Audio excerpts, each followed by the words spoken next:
we all say Carpe Diem. So every time I see Carpe Diem as a sentence, I usually imagine an Instagram post or maybe a LinkedIn post telling about motivational quote. But I have a question to you. How many of us truly live with Carpe Diem? How many of us really live in the moment without worrying about our future?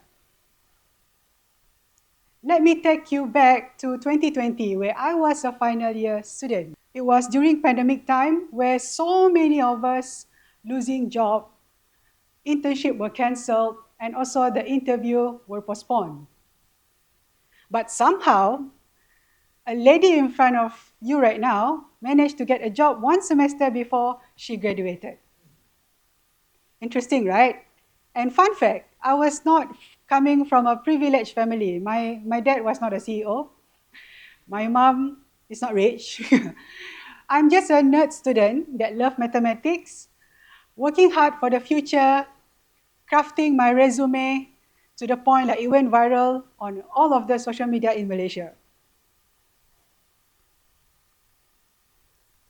So, because I managed to get a job a semester before I graduated, my lecturer approached me and asked, Ayu, why not you share your resume to the world? I think you can help a lot of people out there, especially the fresh graduate. Because some of them, they don't really know what to do now, especially during the pandemic time. I told him, that's a good idea. Maybe I should do that. So I created a LinkedIn profile. That time, I never had any LinkedIn profile before. And then I posted my resume. Little did I know, my resume went viral. Within one day, I managed to get almost 10,000 likes and almost 2 million views, engagement. And it was my first post on LinkedIn. I thought, oh, maybe it was just a normal viral post. What else can it be? But suddenly and slowly, I started to get a message a lot from the public. One of the lady told me that, thank you, Ayu, for sharing your resume. I've been trying to apply for a job for a year. But because I follow your format of your resume and how you did it, I managed to get a job within a month. And one sad part that she shared to me was she just lost her mom that night due to COVID, due to pandemic. And thankfully, she has a job that time that can support the whole family as a teacher. That day was my Carpe Diem moment. I realized that actually, from one post, I actually can change the world. I know that I'm not rich, but I know that I have a knowledge that I can share to the world and help others. So from there, I challenged myself to post every single day on LinkedIn for the next 2 years. Not just posting, I also offered resume review. Not 5, not 10, but it was 1,000 resume reviews for free.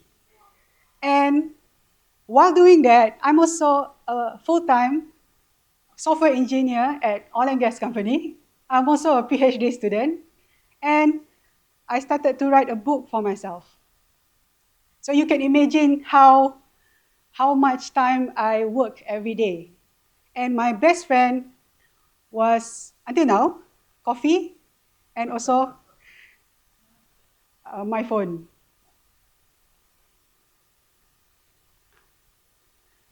Alhamdulillah, after 4 years of being on LinkedIn and sharing about career tips and job hunting, I've grown myself from 0 followers to 120,000 followers. And I became the number 2 LinkedIn influencer in Malaysia after our beloved Dato' Tony Fernandez. So imagine if that time I didn't post like what my lecturer asked. I will not be here talking in front of all of you. So my current life right now, I'm still posting on LinkedIn. I'm I'm still sharing a lot of job hunting tips, especially to the universities. It's giving like an octopus. I want to do a lot of stuff at one time because I'm a person that always say yes first and then think later. Of course, everything that I shared to you was not easy, but I believe that everything was meaningful. Things that you do in life, it happens not because it just happened. It happens because you put action on it. The reality is, nobody really cares about our story until we win. If I shared to you my story before, when I was just a fresh graduate, maybe people don't really care. I was crying in my workstation at home. I was staring at my monitor for 2 hours without doing anything. And to the point, I was hospitalized because I was burning out. That time, I was struggling to manage my time. But because I know people will listen to my story when I win, so I have no choice but I need to win. So just go win. After years of failing and also doing things that not supposed to be done, I learned that actually, when you want to be successful in life, you need to also have not to-do list, not just do list. First is not to fear. Every day, I always experience fear of judgment, fear of being rejected. I remember when I started on LinkedIn, I managed some of them send me a hate message. On LinkedIn, people don't give you hateful comment. They give you hateful direct message.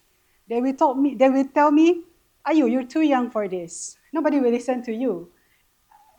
You have no experience in human resource. Of course, I feel hurt, right? Because people are talking bad about me. But I know I have a bigger goal. And the haters are only 1% in on LinkedIn. And the 99% are my supporters. So I keep moving. So if you feel fear in your life, always remember the fear is actually the villain in your movie because you're the main character. Next is perfectionism. We always want everything to be perfect. Perfect resume, perfect life, perfect boyfriend, perfect husband. But actually, if we wait until it needs to be perfect, then sometimes we don't even start. That's why eventually I learned that anything that I do, I just need to finish it. As long as I deliver, that's all matters. Next is comfort zone. Of course, who doesn't love to just sit and watch, right? In order for me to be able to speak here, I've delivered many Toastmasters speech so that I'm able to walk around like this, holding this point properly, and able to think fast for my next point. And thanks to Toastmaster, I managed to be some of the speakers for the universities. That's how I grow out of my comfort zone to improve myself and add value to others. Next is distraction. Oftentimes, whenever I have a lot of work, for example, I was supposed to write my thesis, right? I end up buying Yao Yao near my house, or maybe just grab a coffee, or maybe croissant. Then I realized, actually, the work that you've been avoiding is the things that really help you to be successful. So every time I feel like, okay, I'm distracting myself. No. I need to really do the work that help me to be successful. For example, if you're a student, you need to study, not to play game. Because you know if you study, you can get that 4 flat. Okay, next is waiting for permission. In this world, you don't need to wait for permission. You can start anytime. Even if you want to start now, you can start now. For example, if you want to become a content creator, you can just start today. Just record yourself, maybe just introduce yourself first. Yeah, sometimes we often need to wait for the right time, then we will start. But actually there's nothing called right time. So, if you want to change your life, like me, I used to be a nerd student that have a big dream, and now I'm talking in front of people, and I've never known that I can talk in a stage for TEDx. So the truth about Carpe Diem is you don't have to win big. You don't have to change the world. What you need to do is just to celebrate your small win. Even if you able to wake up in the morning at 5 a.m., it's already a big win, because most of us, we will turn on the snooze button. So let me leave you with one question. Think about one thing that you want to do, but you avoid it not because you don't know how to do it, but you're scared. And maybe you can start doing the dream that you want, and we never know, maybe you'll be standing here sharing about your Carpe Diem. That's all from me. Thank you.